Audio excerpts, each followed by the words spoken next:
Anda berbuka dengan korma walaupun kelihatannya sederhana, tapi di situ ada Rasulullah Sallallahu Alaihi Wasallam.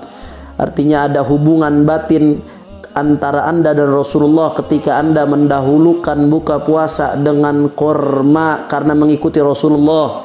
Nah, kalau mau dapat Lailatul Qadar minimal sholat isya berjamaah, sholat subuh berjamaah, dan sholat tarawihnya dijaga. Ditambah baca Quran lebih baik lagi, ditambah i'tikaf lebih baik lagi, ditambah malamnya tahajud lebih baik lagi.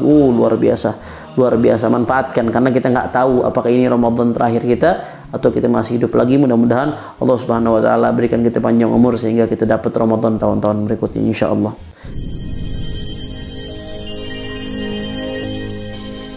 Assalamualaikum warahmatullahi wabarakatuh.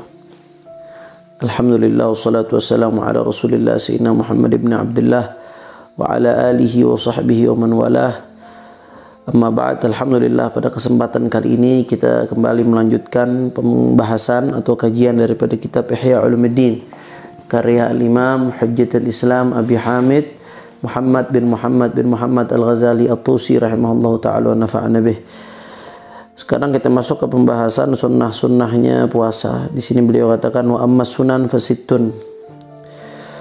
Adapun sunnah-sunnah puasa yang paling menonjol di sini yang beliau sebutkan 6. Sebetulnya masih banyak lagi, tapi karena waktu yang tidak memungkinkan untuk kita bahas terlalu panjang, maka kita bahas apa yang beliau cantumkan dalam kitab Ihya Ulumuddin.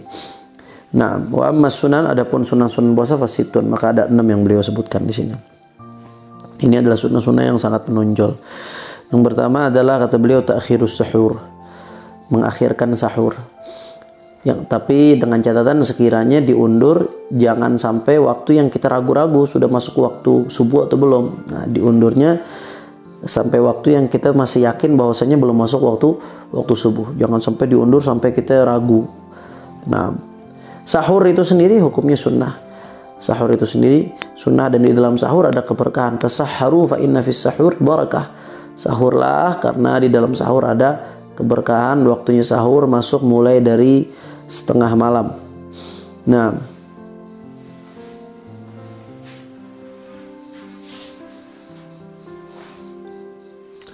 ada sebagian orang yang merasa kuat, wah saya kuat, atau malas mau bangun. Jangan, sayang sekali. Di dalam sahur itu ada keberkahan. Ada keberkahan yang luar biasa. Nabi yang mengatakan tasahharu fa inna fis sahuri barakah. Bersahurlah karena di dalam sahur itu ada keberkahan. Kalau Nabi ngomong ada keberkahan, pasti di dalamnya ada keberkahan dari Allah Subhanahu wa taala. Kemudian di sini dilanjutkan oleh Imam Al-Ghazali ta'jilul fitr, menyegerakan berbuka dengan catatan sudah yakin waktu maghrib sudah masuk. Jangan sampai masih ragu sudah masuk waktu maghrib atau belum, tapi sudah berbuka dengan alasan menyegerakan. Enggak, menyegerakan ini ketika yakin bahwasanya waktu maghrib betul-betul sudah masuk, maka dianjurkan untuk menyegerakan berbuka. Dengan apa menyegerakan berbuka? Apakah dengan kolak? Apakah dengan gorengan? Apakah dengan pizza? Apakah langsung nasi? Tidak, yang sunnah yang diajarkan oleh Nabi ta'jilul fitr bit tamr, menyegerakan berbuka dengan tamr, korma.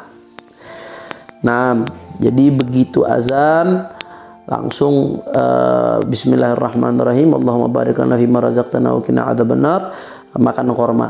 Dianjurkan kormanya ganjil, 1 atau 3 atau 5 atau 7. Karena korma itu sangat bagus untuk tubuh. Ketika seharian tubuh kita tidak kemasukan makanan, dia libur, organ-organ kita belum siap untuk menerima makanan-makanan yang berat. Tapi begitu dimakan korma, maka korma itu akan membuat pencernaan kita kembali siap untuk menerima makanan, dan itu sangat baik untuk tubuh. Jadi dianjurkan korma, dan dianjurkan lagi kormanya kalau bisa ganjil. Awilma ataupun air. Kalau nggak ada korma maka air. Yang bagus korma dulu baru air. Goblos sholat, dan itu dilakukan sebelum sholat. Nah, ada sebagian saudara-saudara kita yang buka puasanya nunggu gelap. Nah, ini pandangan madhab di luar Ahlus Sunnah wal Jamaah. Amma Ahlus Sunnah wal Jamaah, adapun Ahlus Sunnah wal Jamaah sepakat bahwasanya berbuka itu waktunya adalah begitu masuknya maghrib, dan ketika sudah yakin maghrib masuk maka disunnahkan untuk mempercepat berbuka dengan korma. Kalau diundur-undur nunggu gelap maka tidak sesuai dengan sunnah yang diajarkan baginda Nabi Muhammad sallallahu alaihi wasallam. Nah, goblos salah. Nah, ada kadang-kadang sebagian yang langsung gorengan karena nafsu mungkin, atau langsung kolak, langsung pacar Cina, langsung es karena nafsu. Itu kurang baik dan itu melanggar sunnahnya Rasul sallallahu alaihi wasallam. Jangan lupa berbuka dengan korma, walaupun kelihatannya sederhana tapi di situ ada Rasulullah. Anda berbuka dengan korma walaupun kelihatannya sederhana tapi di situ ada Rasulullah sallallahu alaihi wasallam. Artinya ada hubungan batin antara Anda dan Rasulullah ketika Anda mendahulukan buka puasa dengan korma karena mengikuti Rasulullah. Maka di situ ada Rasulullah, membuat engkau semakin cinta kepada Rasulullah sallallahu alaihi wasallam dan mendapatkan pahala karena mengikuti Rasulullah. Dan Allah ridha kalau kita ikut dengan Rasulullah sallallahu alaihi wasallam. Itu yang membedakan korma dengan makanan-makanan lainnya. Ketika berbuka, Anda berbuka dengan korma, maka di situ ada Rasul sallallahu alaihi wasallam, yaitu ada sunnahnya Rasulullah. Wa tarku siwak ba'da zawal. Disunnahkan juga untuk meninggalkan siwak setelah zawal.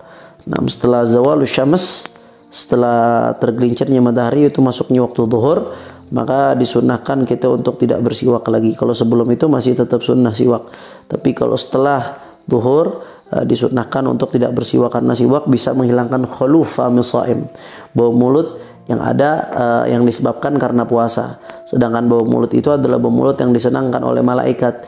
Itu adalah bau mulut yang dipuji oleh Allah Subhanahu wa taala dalam hadisnya Rasul sallallahu alaihi wasallam. Maka makruh dihilangkan dengan siwak. Tapi waqtira lam yukrah, ikhtiarnya Imam Nawawi sallallahu alaihi wasallam,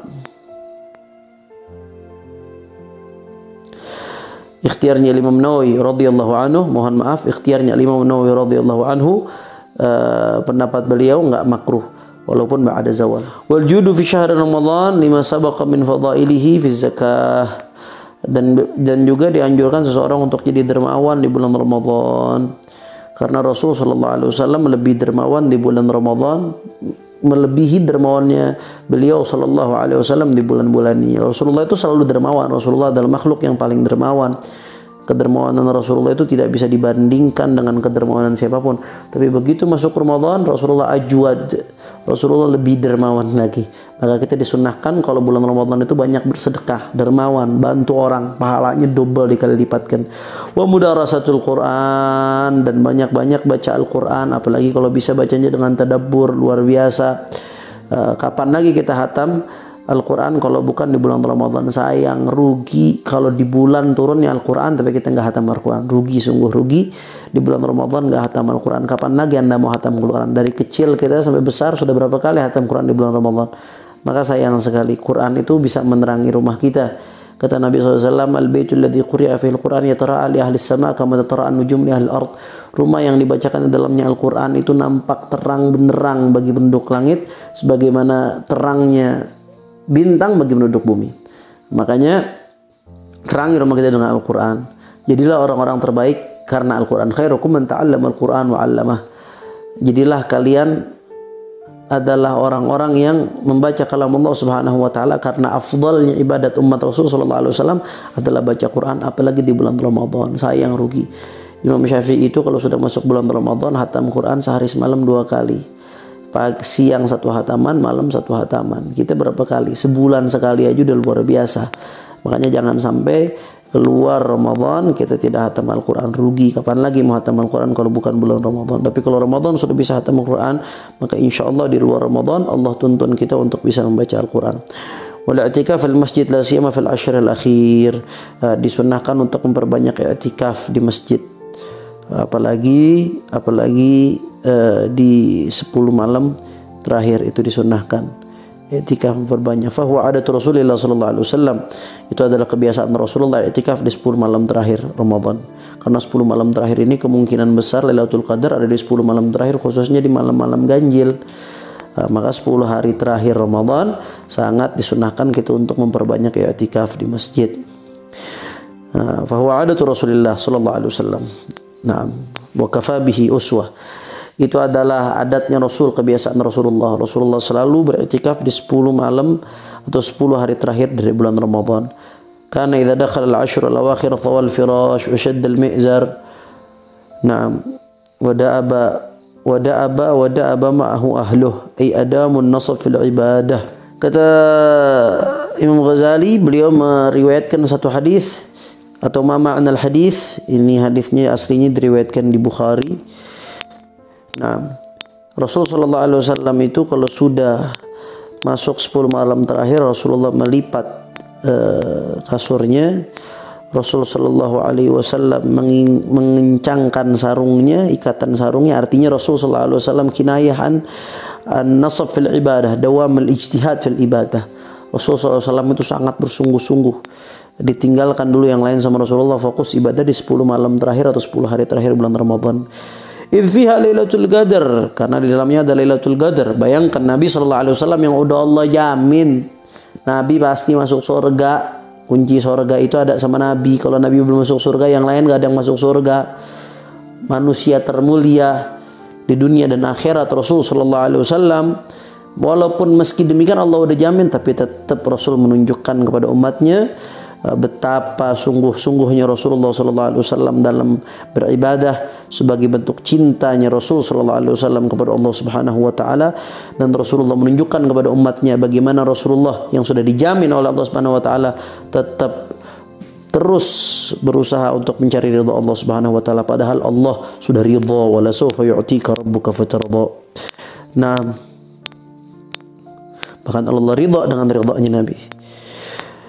Idz fiha Lailatul Qadar, karena Lailatul Qadar ada di 10 hari terakhir. Wal aghlab annaha fi autar, tapi umumnya walaupun enggak pasti, umumnya biasanya ada di autariha, ada di malam-malam ganjil dari 10 malam terakhir. Ini sifatnya umumnya. Tapi kata Imam Al-Haddad, mungkin saja Lailatul Qadar ada di malam pertama Ramadan, mungkin saja ada di malam kedua, enggak ada yang tahu. Walaupun umumnya Lailatul Qadar itu di 10 malam terakhir, umumnya lagi di malam-malam ganjil dari 10 malam terakhir. Tapi mungkin saja ada di pertengahan Ramadan, mungkin ada di awal Ramadan. Makanya Allah rahasiakan hikmahnya supaya kita ibadah terus. Minimal kalau malam itu jangan ninggalin tarawih, jangan ninggalin sholat isya dan sholat subuh berjamaah. Orang sholat isya berjamaah ka'anna maqama nisfal lail, seakan-akan kata Nabi dia sholat setengah malam. Kita nggak mampu sholat setengah malam. Nabi tahu kita nggak akan mampu. Makanya Nabi siapkan opsi, pilihan yang bisa mendapatkan pahala seperti itu. Ka'anna maqama nisfal lail. Dan yang kedua, man shalla subha fi jama'atin, barang siapa yang sholat subuh berjamaah faqanna maqamal laila kullah, seakan-akan dia sholat semalam penuh. Nggak ada yang mampu kita sholat semalam penuh. Tapi Nabi tahu, karena bentuk cintanya Nabi kepada umatnya, dikasih pilihan nih, ada solusinya. Kalau kalian nggak mampu sholat semalam penuh, sholat subuh berjamaah minimal, jangan ditinggalkan. Nah, kalau mau dapat Lailatul Qadar minimal sholat isya berjamaah, sholat subuh berjamaah, dan sholat tarawihnya dijaga. Ditambah baca Quran lebih baik lagi, ditambah i'tikaf lebih baik lagi, ditambah malamnya tahajud lebih baik lagi. Luar biasa, manfaatkan, karena kita nggak tahu apakah ini Ramadan terakhir kita atau kita masih hidup lagi. Mudah-mudahan Allah Subhanahu wa taala berikan kita panjang umur sehingga kita dapat Ramadan tahun-tahun berikutnya insyaallah. Nah, wala ghalab anna fi autariha, tapi kebanyakan memang di malam ganjil. Wa ashbahul autar lailatu ihda wa thalathin wa khamsin wa sab'in. Nah, dan yang kemungkinan paling besar dari malam-malam ganjil tersebut adalah malam 21, malam 23, malam 25 dan malam 27. Di antara 4 malam ini yang kemungkinan paling besar, kata Imam Al-Ghazali. Nah, mudah-mudahan Allah Subhanahu wa taala berikan kita malam Lailatul Qadar sehingga kita termasuk hamba-hamba yang dimuliakan oleh Allah dengan malam Lailatul Qadar. Dan mudah-mudahan Allah ampuni semua dosa-dosa kita, Allah angkat derajat kita, Allah Subhanahu wa taala terima taubat kita, taubatan nasuha, sehingga kita dianugerahi oleh Allah Subhanahu wa taala malam Lailatul Qadar. Allahumma fariqil furqan wa munzilal Qur'an bil hikmati wal bayan. بارك اللهم لنا في شهر رمضان ووفقنا للقيام والصيام ووفقنا لقيام ليلة القدر فيه.